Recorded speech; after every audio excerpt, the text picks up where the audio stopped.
Hello fellow thinkers and welcome to Things I Think. Today I'm going to do a presentation for my Directing 1 class on a man named Peter Sellars, with an A. In slide 1, I show two pictures of Peter Sellars. You can tell that he's a little different by his crazy hair and his wacky smile. So is his art form. His directing style is a little out there. Who is Peter Sellars? Peter Sellars is an American theater director. He's known for his unique staging of classical operas and plays. He's a Harvard graduate, class of 1981. He's a professor of world arts and culture at UCLA. He's an occasional visiting lecturer at UC Berkeley School of Journalism. Since the beginning of the 1980s, Peter Sellars has been the most written about director in American theater history. Now, if you compare him alongside with other American theater directors, you'll notice he's very unique and quite creative. Sellars has specifically focused his attention on opera since the 1980s. His reputation as a Harvard undergrad was theatralistic innovator. A lot of directors focus on the newer stuff. He was not one of those directors. He liked the old stuff. He took older theater, both modern and historical, and turned it into some mad, crazy interpretation that he had come up with in his head.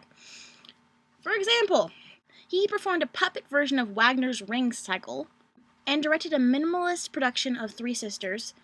My favorite production that he did that I read about was done in and around a pool. It was the production of Antony and Cleopatra. It sounds really amazing.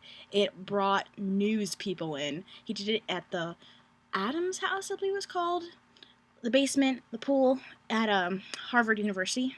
Summer of 1980, he staged Don Giovanni. I don't know if I'm saying that right. And it had opera news saying his production was an act of artistic vandalism. That's quite a statement. Now, he was so good and so impressive that before he even graduated Harvard, he was recruited by Robert Bernstein. He's an artistic director of the American Repertory Theater. He was chosen to direct Gogol's The Inspector General, another classic. After graduating, he took some time to study abroad. He studied in China, Japan, India. Eventually came back and signed on as the artistic director of Boston Shakespeare Company. Then he was chosen to lead the American National Theater at Kennedy Center in Washington, D.C.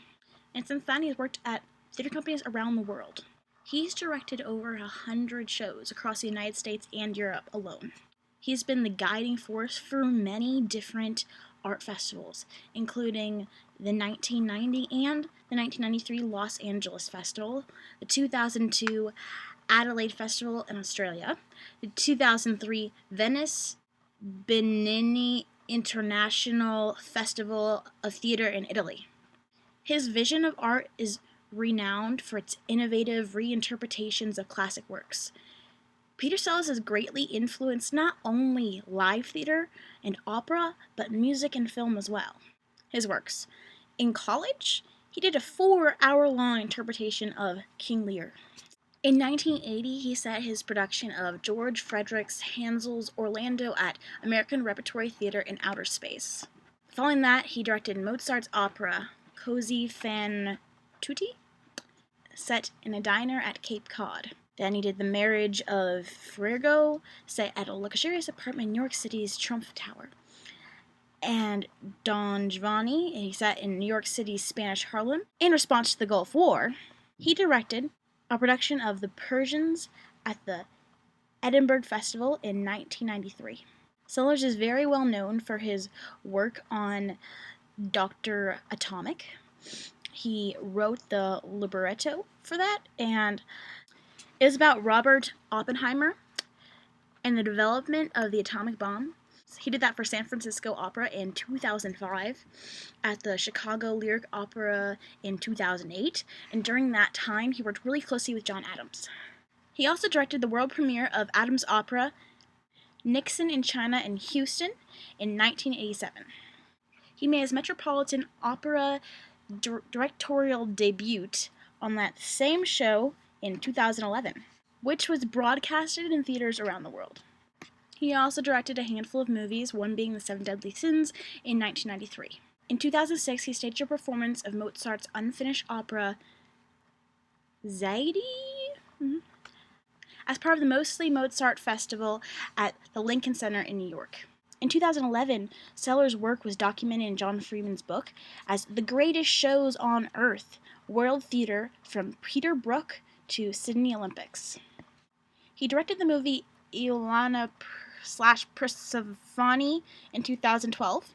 Sellars' most recent production includes Desdemonia, a collaboration with Nobel Prize winning novelist Toni Morrison and Milani composer and singer Rakia Traore. This was performed in many places: Vienna, Brussels, Paris, Berkeley, New York, Berlin, and also presented in London as part of the 2012 Cultural Olympiad. He's directed so many shows, and he's done them all really in mad interpretations. Now some of my favorite quotes from the guy himself. Artists' work is to lift people out of their usual sense of their own cosmos into a higher vision of what's going on up there. And the other great thing that we're allowed to do, and you're not, is use metaphor. Documents that were top secret and never meant to be seen are now set to music. The nightmare of all art, as well as all politics, is generalities. It's an amazing, amazing work of art that extracts and exacts every drop of blood. It demands and pushes you past endurance, which is what art is supposed to do. This is just not another day at the mall. It's really asking the biggest question and demanding the real answer. The only thing that I will do that will annoy some people is I am taking a poetic license a little bit with time and space on stage. Now, with his crazy, imaginative, innovative ideas, there's obviously going to be some controversy, because he takes the show a little further out than something that should be taken out. It's out of context of what the original person writing it thought. Some people have loved his interpretation, some people have absolutely hated it. One person said, if it's not his provocative opera productions, it's his hugs and haircut. I mean, have you seen his haircut? It's like crazy up there.